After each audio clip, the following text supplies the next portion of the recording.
विपक्ष और मोदी सरकार के विरोधियों का आरोप है कि मोदी राज में तानाशाही चल रही है। पिछले कुछ सालों में बोलने का अधिकार खत्म कर दिया गया है और अब ऐसे ही एक मामले को लेकर बीजेपी सरकार को सुप्रीम कोर्ट ने खरी खोटी सुनाई, साथ ही जवाब दाखिल करने का आदेश दिया। आखिर क्या है मामला जिस पर लगी यूपी की बीजेपी सरकार को फटकार, देखिए रिपोर्ट में। 2020 में हाथरस में एक दिल दहला देने वाली घटना के मामले में माहौल खराब करने की साजिश रचने के आरोप में 6 अक्टूबर 2020 को यूपी पुलिस ने पत्रकार सिद्दीकी कप्पन को गिरफ्तार कर लिया था, जिनकी जमानत याचिका पर बीते दिन यानी शुक्रवार को सुप्रीम कोर्ट में सुनवाई हुई और अदालत ने कप्पन को जमानत देते हुए यूपी की बीजेपी सरकार को खूब फटकार लगाई।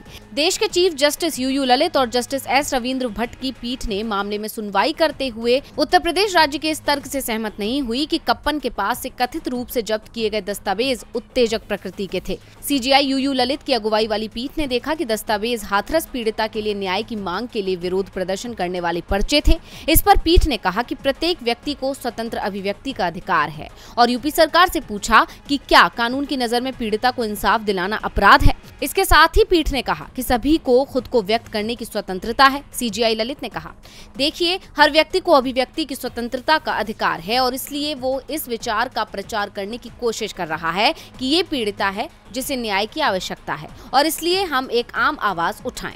क्या ये कानून की नजर में अपराध जैसा कुछ है? यूपी सरकार को फटकार लगाते हुए अदालत ने कप्पन को कुछ शर्तों के साथ जमानत दे दी। शर्तों के मुताबिक अगले 6 सप्ताह के लिए कप्पन को दिल्ली में रहने के लिए कहा और उसके बाद उन्हें केरल वापस जाने की अनुमति दी है। साथ ही कप्पन को हर हफ्ते स्थानीय पुलिस स्टेशन में अपनी उपस्थिति दर्ज कराने को कहा गया।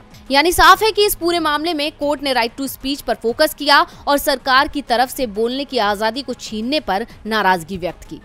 डीवी लाइव की रिपोर्ट।